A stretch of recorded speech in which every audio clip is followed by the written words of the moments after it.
Olá pessoal, boa noite. Que bom que estamos juntos para mais esta palestra online do nosso Centro Espírita Aprendizes do Evangelho. Sejamos todos envolvidos na paz, no amor do nosso querido Mestre Jesus e nas boas energias, as boas vibrações, os bons fluidos da espiritualidade amiga, trabalhadora da nossa casa, que nos envolve sempre em muita paz e muita harmonia. Essa noite eu vou ficar aqui com vocês para a gente conversar sobre o capítulo 16 do Evangelho segundo o Espiritismo. Esse capítulo que traz importantes lições sobre a maneira como devemos lidar com as questões financeiras do nosso mundo físico aqui encarnados. Esse capítulo todo vai abordar esse assunto sobre como devemos nos portar diante das posses materiais. Nessa primeira abordagem, nessa nossa primeira conversa, vamos falar sobre 4 ensinamentos do Mestre Jesus, os 4 presentes nos Evangelhos de Lucas. Então vamos abordar esses 4 assuntos nesta semana. Na próxima semana o Aderbal vai continuar tratando desse assunto e explicar melhor todas as explicações que Kardec nos deu a respeito desses assuntos. O primeiro tópico a ser abordado: não se pode servir a Deus e a Mamon. Eu vou tomar a liberdade de fazer a leitura do Evangelho para a gente depois conversar sobre. Salvação dos ricos. Ninguém pode servir a 2 senhores, porque ou ele aborrecerá a um e amará a outro, ou se afeiçoará a um e desprezará ao outro. Não podeis servir ao mesmo tempo a Deus e a Mamon. Nessa passagem, capítulo 16 do Evangelho de Lucas, versículo 13, é abordado que não se pode servir a 2 senhores, não se pode servir a Deus e a Mamon. O que quer dizer Mamon? Mamon é uma personificação e em hebraico quer dizer dinheiro. Então se utilizava dessa expressão Mamon para dizer tudo o que significasse avareza e ganância em termos de posses, de dinheiro.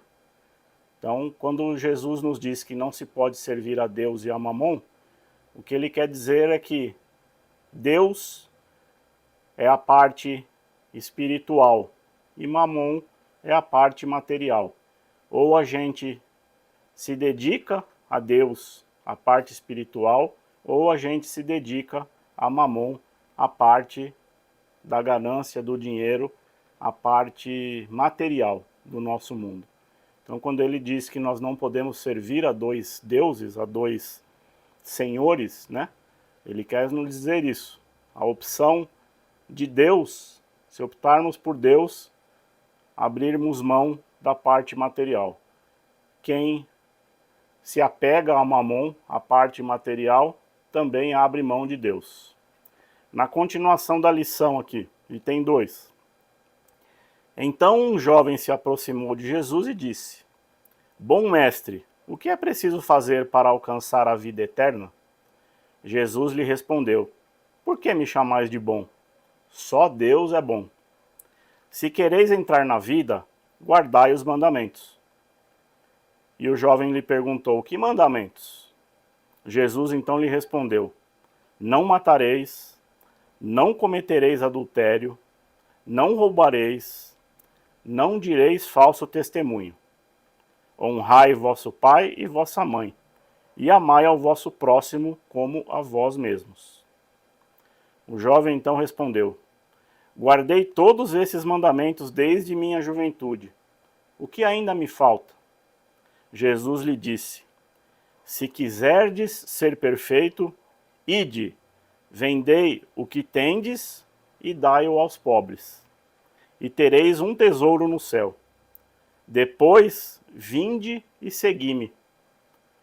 Porém o jovem, ouvindo estas palavras, retirou-se muito triste, pois possuía muitos bens. E então Jesus disse a seus discípulos: Eu vos digo em verdade que é bem difícil a um rico entrar no reino dos céus.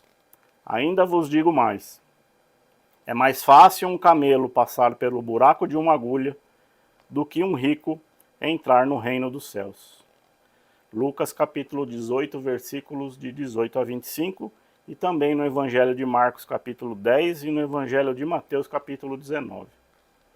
Quando Jesus fala essa frase, é mais fácil um camelo passar pelo buraco de uma agulha do que um rico entrar no reino dos céus, quando ele se refere a camelo, não é o camelo animal, tá? Camelo é uma corda grossa que se utilizava para prender os barcos aos cais. Então aquelas embarcações que se utilizavam na pescaria naquela época, para que elas não ficassem à deriva, se utilizava uma corda grossa, que era feita com os pelos de camelo, e ela se chamava camelo. Tanto é que a grafia em hebraico é muito próxima para as duas palavras. Então o camelo não é o animal, e sim essa corda grossa. Então faz todo sentido ele dizer que não é possível passar uma corda grossa pelo buraco de uma agulha. Seria mais fácil isso acontecer do que um rico adentrar no reino dos céus. Nesse ensinamento, Jesus utiliza dessa figuração, né? E ele é muito feliz quando ele coloca para esse jovem, quando ele faz a primeira pergunta, né, do que é preciso para entrar no reino dos céus, e Jesus só lhe passa os mandamentos. Porque Jesus, na sua sabedoria do que é o universo, do que é a vida espiritual, ele sabe que nós estamos vivendo num planeta de provas e expiações, num planeta ainda muito apegado às questões materiais. Por isso que ele só disse ao jovem respeitar esses 6 mandamentos, que bastaria para quem é encarnado aqui neste planeta respeitar esses mandamentos. Mas o jovem querendo ir além, querendo justificar que já faz isso tudo e o que ele poderia para ter uma vida mais perfeita, então Jesus lhe diz para abrir mão de todas as coisas materiais e seguir a Jesus, que é o único caminho que leva a Deus. Aí o jovem refuga, porque é possuidor de muitos bens materiais, assim como nós o somos. Quem de nós teria alguma atitude diferente da desse jovem? Se recebemos o convite de Jesus para que deixemos todas as nossas coisas materiais para trás, por menos que nós tenhamos, cada um de nós tenha, ninguém quer largar tudo o que tem para seguir a Jesus, seguir os seus passos e chegar a Deus. Porque sabemos que estamos num planeta que nos cobra muito a questão material. Sabemos que necessitamos de uma casa para morar, de um veículo para nos locomover, de um dinheiro para poder ir até o supermercado e comprar os mantimentos, a comida, para termos a nossa cama, para termos um lar onde podemos dormir em tranquilidade, em segurança. Então nós vivemos, principalmente nós que estamos dentro de uma sociedade capitalista, muito apegados e necessitados da parte material. Por isso que Jesus não nos cobra a perfeição enquanto estamos aqui. Basta que sigamos os mandamentos que ele nos passou. Não precisamos, ainda nesta vida, querer atingir a perfeição, porque ele já sabia que era difícil, praticamente impossível de conseguir isso neste planeta, nesta vida. Então, para nós aqui na Terra encarnados, basta seguir os mandamentos. Nas próximas encarnações a gente vai podendo aprimorar isso e tendo oportunidades de, em mundos mais elevados, alcançar essa plenitude e sermos realmente totalmente felizes seguindo a Deus e seus planos. Vamos abordar agora o próximo assunto desse capítulo. Eu vou tomar a liberdade de ler aqui para vocês. Resguardar-se da avareza. Então um homem lhe disse no meio da multidão, disse a Jesus: Mestre, dizei a meu irmão que reparta comigo a herança que nos coube. Mas Jesus lhe disse: Homem, quem estabeleceu que eu pudesse ser juiz, ou fazer vossas partilhas? E depois lhe disse: Tende cuidado para guardar-vos de toda a avareza, pois em qualquer abundância que o homem esteja, sua vida não depende dos bens que possui. Jesus lhes disse em seguida esta parábola. Havia um homem rico, cujas terras tinham produzido extraordinariamente. E revolvia dentro de si estes pensamentos. O que farei, se não tenho lugar onde guardar tudo o que vou colher? Eis então o que farei, pensou. Derrubarei meus celeiros e construirei outros maiores. E aí colocarei toda a minha colheita e todos os meus bens. E direi à minha alma, tendes agora muitos bens em reserva para muitos anos. Descansa, come, bebe, regala-te. Mas Deus, nesse mesmo instante, disse a esse homem, como és insensato! Tua alma será arrebatada ainda esta noite. E para quem ficará isso que guardaste? Assim acontece com aquele que guarda tesouros para si mesmo e que não é rico perante Deus. Lucas capítulo 12, versículos de 13 a 21.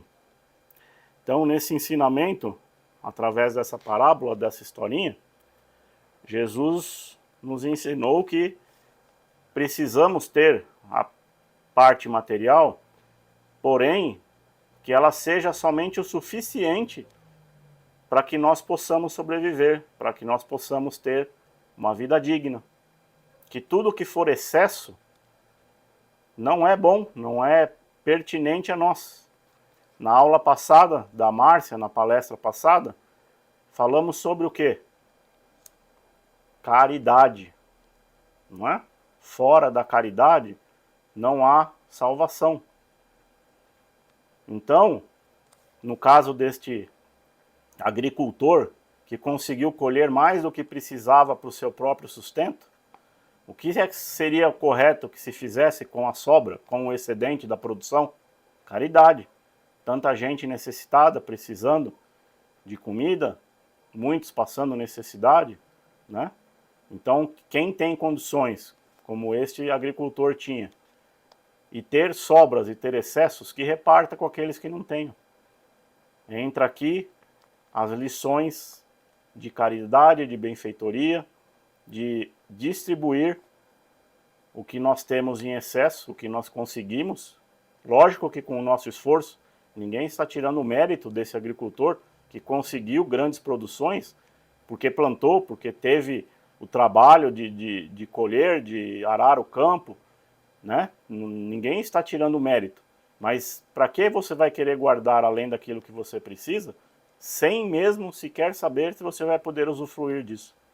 Então é mais sensato que se distribua o excedente e tenha feito a Deus aquilo que Ele nos cobra, que é a caridade com o nosso próximo. Continuando aqui então com o nosso próximo ensinamento.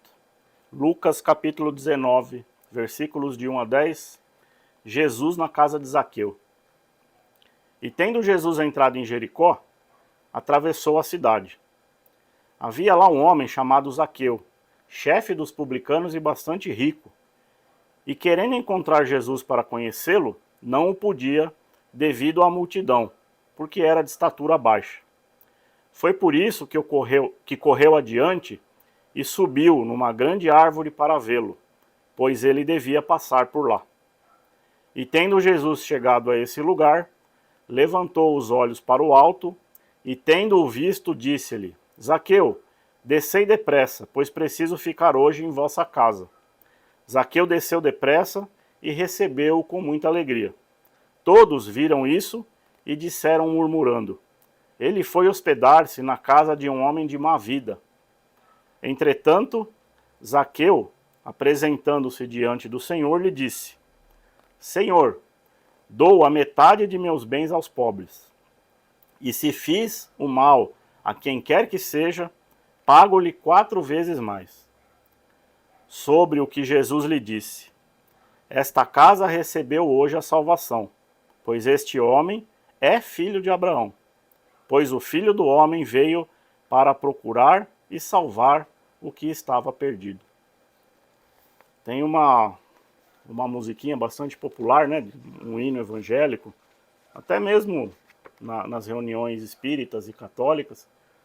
Eu vou colocar inclusive o link do vídeo da música nos comentários do vídeo. É bastante interessante a gente acompanhar essa música que conta essa historinha, né, do Zaqueu. E veja como que Jesus era justo nas coisas que ele pregava, né? Zaqueu era um publicano, inclusive chefe dos publicanos, um homem rico, mas ele não era rico porque produzia, porque tinha terras, trabalhava. Os publicanos eram aqueles cobradores dos impostos, né? Os romanos que cobravam os impostos, e os judeus eram muito duvidosos desses impostos, né? Os judeus não aceitavam essa cobrança dos impostos romanos. E eles tinham os publicanos por ódio, por completa desavença, né? E Jesus, nessa lição, ele utiliza até de uma figuração por Zaqueu ser um homem de baixa estatura e o eleva a mais alta estatura, dizendo que naquela noite a casa de Zaqueu recebeu a salvação. Por quê? Porque ele se mostrou, apesar de ter talvez enriquecido às custas de cobrança de impostos, e nem todos esses impostos talvez fossem repassados aos romanos, né?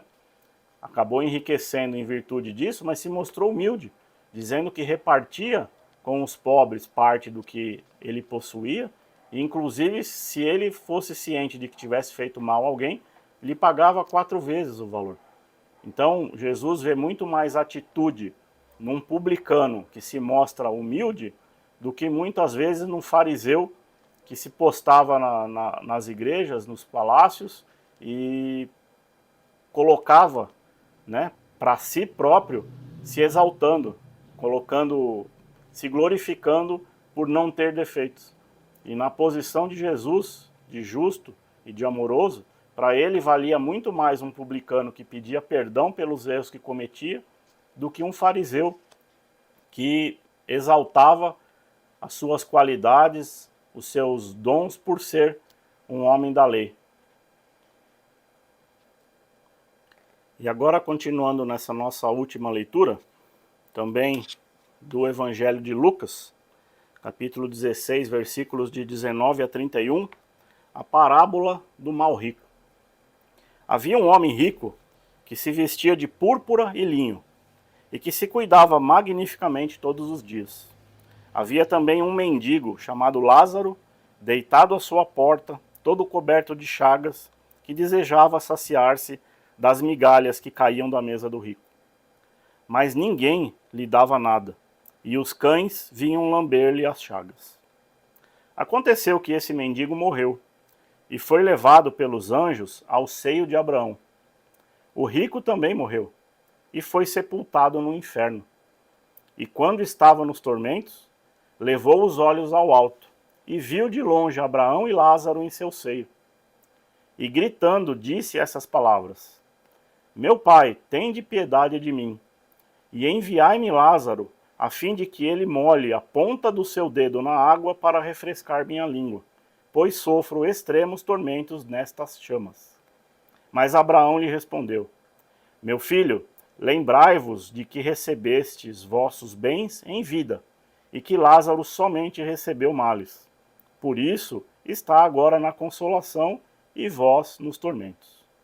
E além disso, está firmado um grande abismo entre nós e vós, de maneira que aqueles que querem passar daqui para onde estáis não o podem, como não se pode passar daí para cá. O rico lhe disse: Eu vos suplico que o mandeis à casa de meu pai, onde tenho 5 irmãos, a fim de que lhes dê testemunho, para que eles também não venham para este lugar de tormentos. Abraão lhe disse: Eles têm Moisés e os profetas, que eles os ouçam.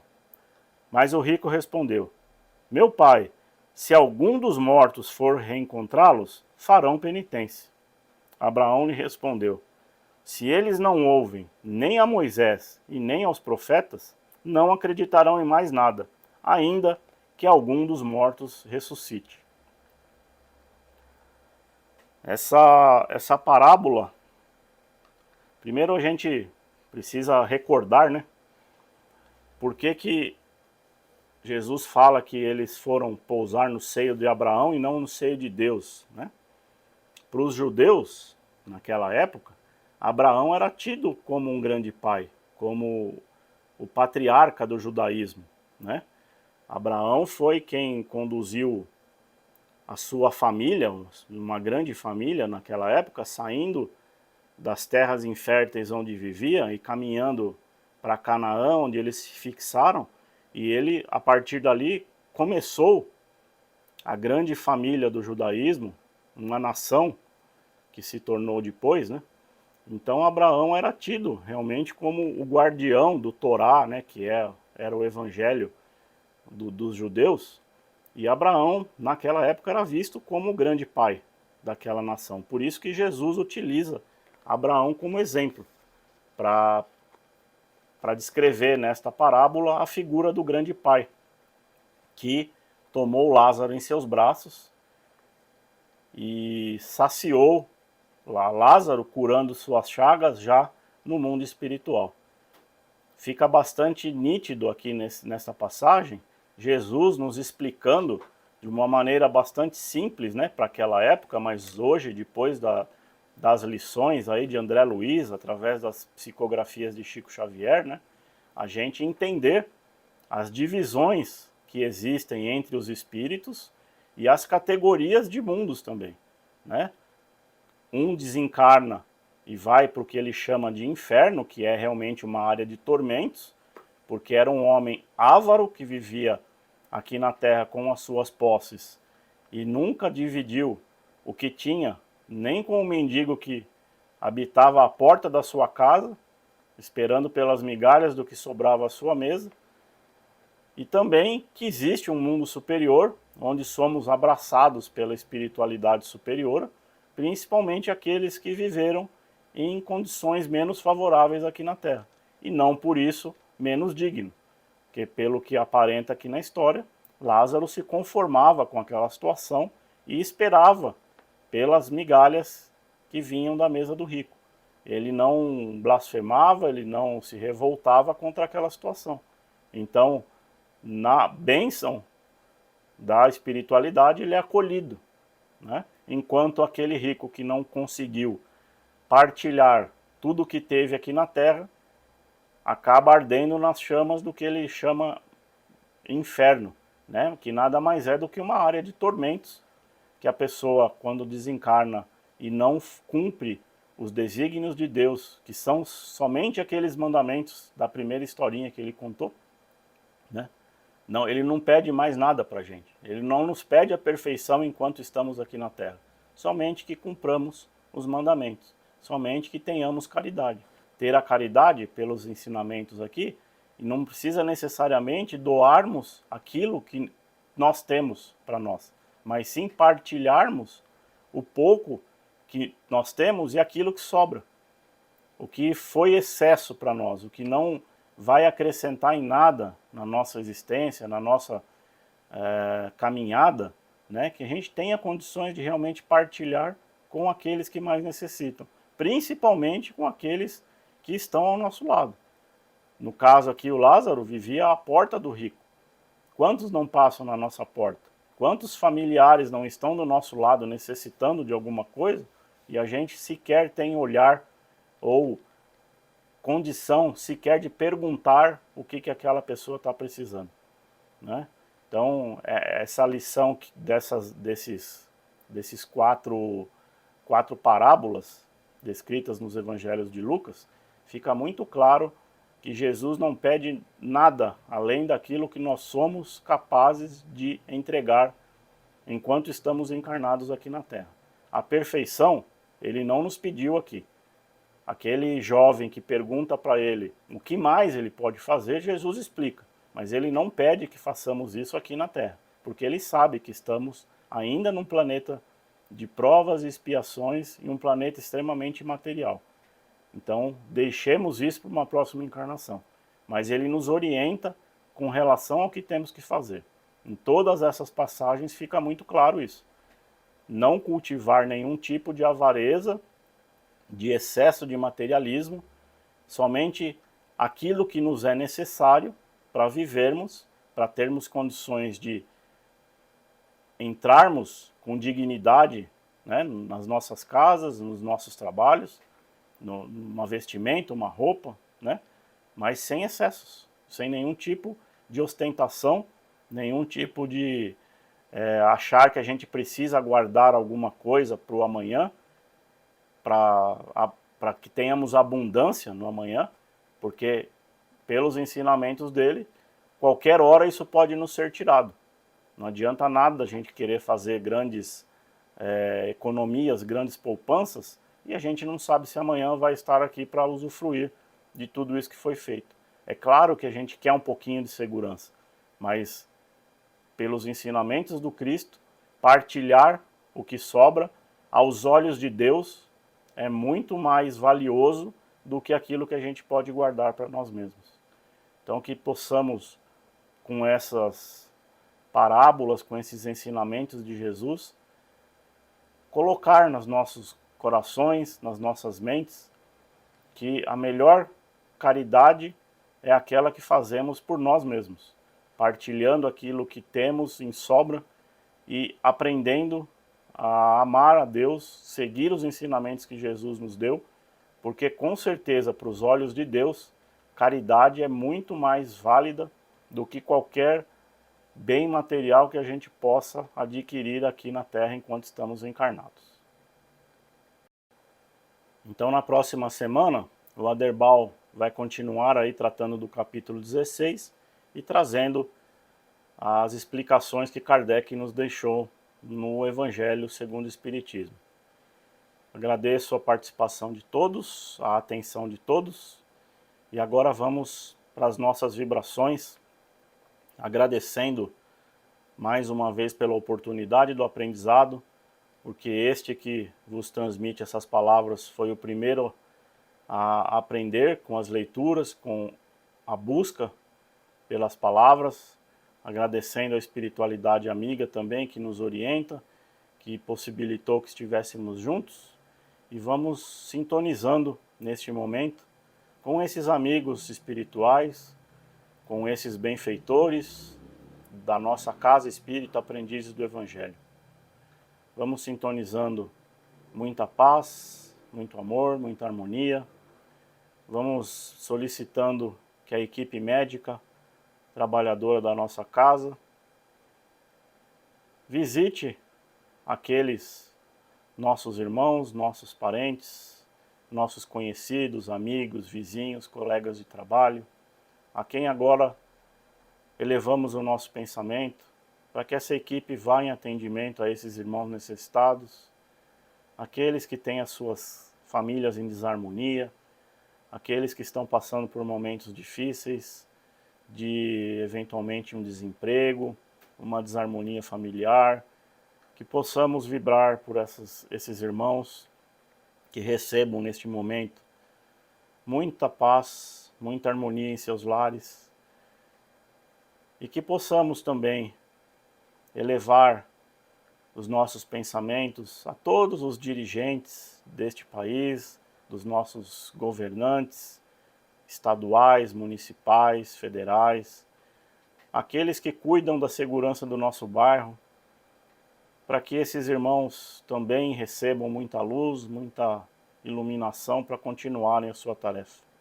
Sabemos da dificuldade que é aqueles que estão em posição de comando, muitas vezes na dificuldade de agradar a todos, e que a espiritualidade possa direcionar as atitudes de cada uma dessas pessoas, pensando sempre no bem comum.